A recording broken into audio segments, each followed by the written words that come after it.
নমস্কার, আমার ভেজিটেরিয়ান ডিলাইটের সকল দর্শক বন্ধুদের আরও একবার শুভেচ্ছা এবং স্বাগত জানিয়ে আজ আমি রেসিপিটি শুরু করছি। আপনারা কেমন আছেন?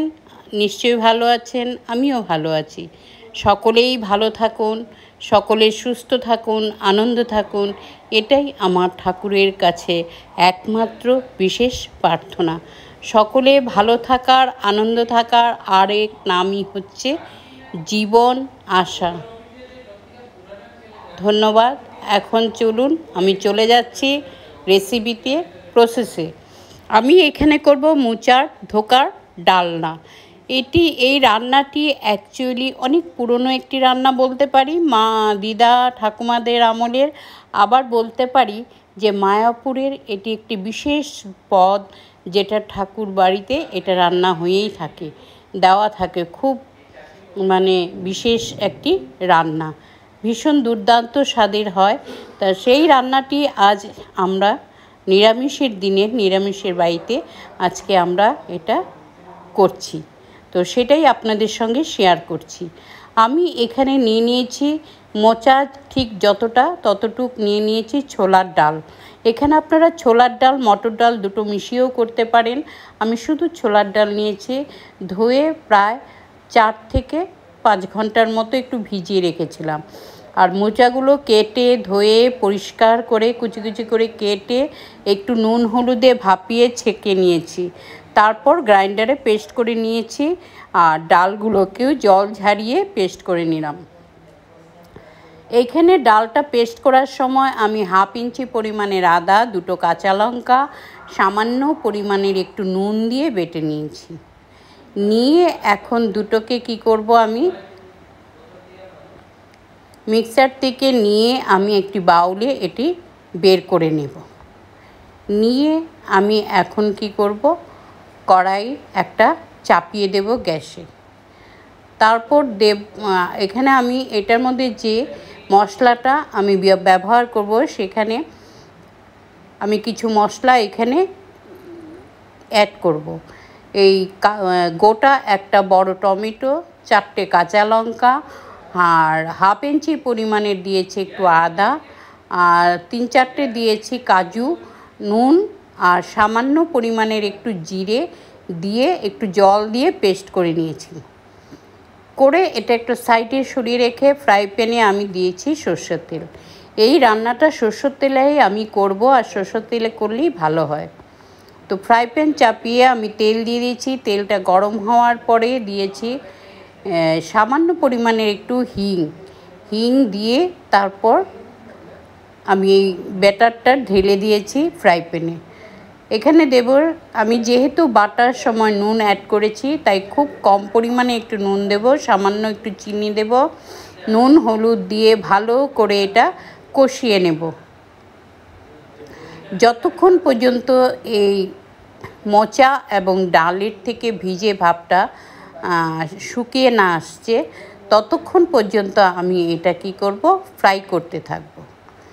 যখন এটা এরকম রান্না করতে করতে কষিয়ে নেব, কষিয়ে নিতে নিতে যখন এটার থেকে জলা ভাবটা শুকিয়ে যাবে এবং একদম আঠো আঠো একটা ভাব হবে, হয়ে কড়াই থেকে যখন এটা ছেড়ে আসবে, তখন বোঝা যাবে যে আমার এই ধোকার যে প্রিপারেশনটা বা ডোটা পুরো তৈরি ধোকা বানানোর জন্য।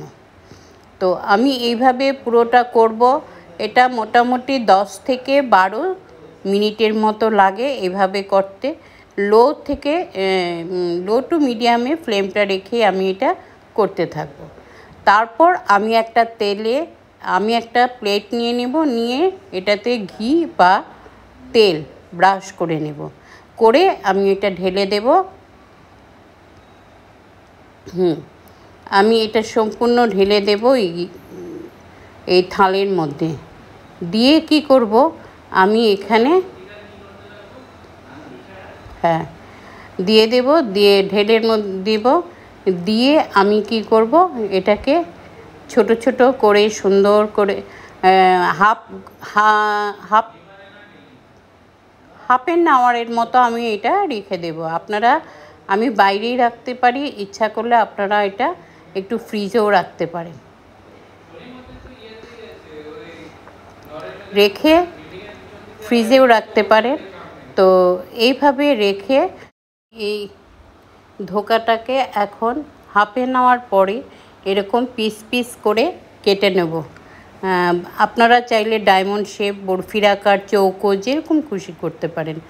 আমি এখানে বরফির মতো করে পিস করে নিয়েছি।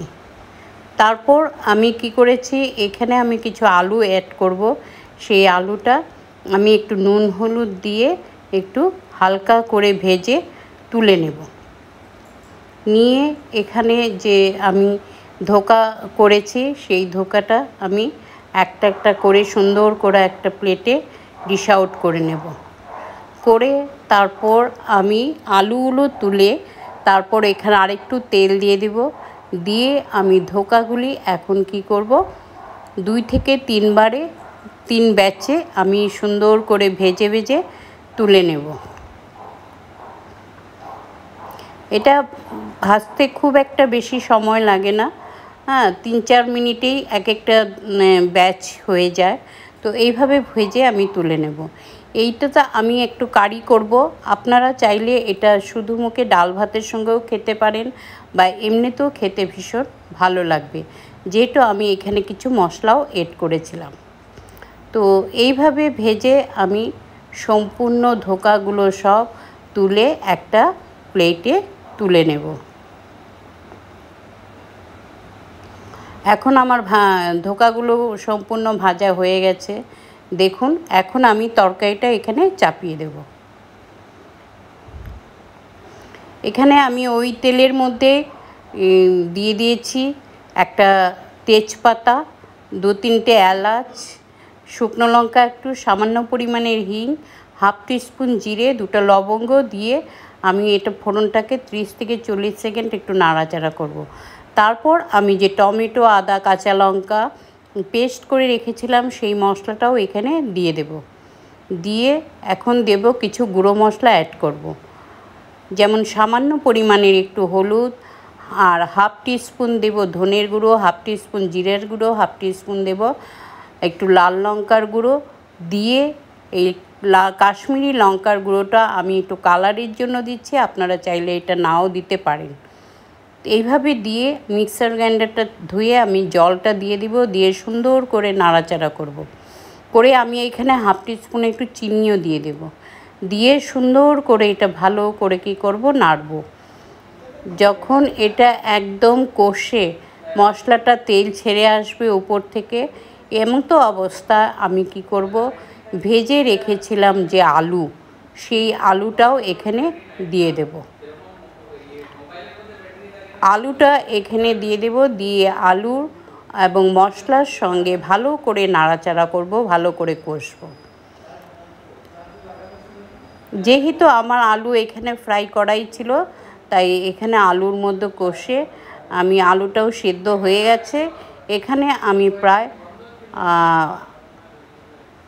1 গ্লাস পরিমাণের একটু জল দিয়ে দেব। এখানে আমি গরম জলই ব্যবহার করব। যে কোনো রান্নায় একটু গরম জল ব্যবহার করলে রান্নার স্বাদটা দ্বিগুণ হয়ে যায়। এখানে আমি দেব হাফ টিস্পুন থেকেও কম একটু দেব শাহি গরম মশলার গুঁড়ো, দেব সামান্য পরিমাণের একটু ঘি, 3-4টে কাঁচা লঙ্কা চিড়ে দেব। দিয়ে এইভাবে ঝোলটা যখন খুব ভালো করে ফুটে উঠবে, তারপরে আমি ধোকা দিয়ে দেব, কেন ধোকাটা দিয়ে বেশিক্ষণ এটা ফোটানো যাবে না। তো ধোকাগুলো দিয়ে দিব। আরও 2-3 মিনিট আমি এটাকে আরেকটু ফুটিয়ে নেব।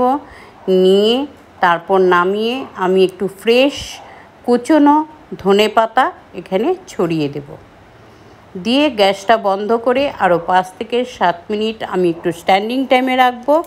ব্যাস, এবারে আমার এই রান্নাটা পুরো এখন কমপ্লিট। আমি এখানে একটু ঝোল রাখবো বলে জলটা বেশি দিয়েছি, আপনারা চাইলে ঝোলটা একটু কমও করতে পারেন। তো দেখুন রান্নাটা দেখতে কি সুন্দর ভালো লাগছে দেখতে, খেতেও হয়েছিল দুর্দান্ত স্বাদের। তো এইভাবে আপনারা একদিন বাড়িতে তৈরি করুন, করে খেয়ে দেখুন কেমন লাগলো, আমাকে কমেন্ট করে জানাবেন। তো আজ আসছি, এইভাবে আমি প্রতিনিয়ত হাজির হয়ে যাব আপনাদের মধ্যে, আপনাদের সাথে নিত্য নতুন ভিডিও বা রেসিপি নিয়ে। তার মধ্যে আপনাদের যদি নতুন কিছু রিকোয়ারমেন্ট থাকে, কোনো নিরামিষ রান্না নিয়ে, স্ন্যাক্স অথবা কারি, তা অবশ্যই আমাকে জানাবেন। আমি খুব চেষ্টা করব আপনাদের রিকোয়ারমেন্ট ফুলফিল করার জন্য। তো ধন্যবাদ, আপনারা ভালো থাকুন, সুস্থ থাকুন। দেখা হচ্ছে খুব শিগগির পরবর্তী ভিডিওর মাধ্যমে।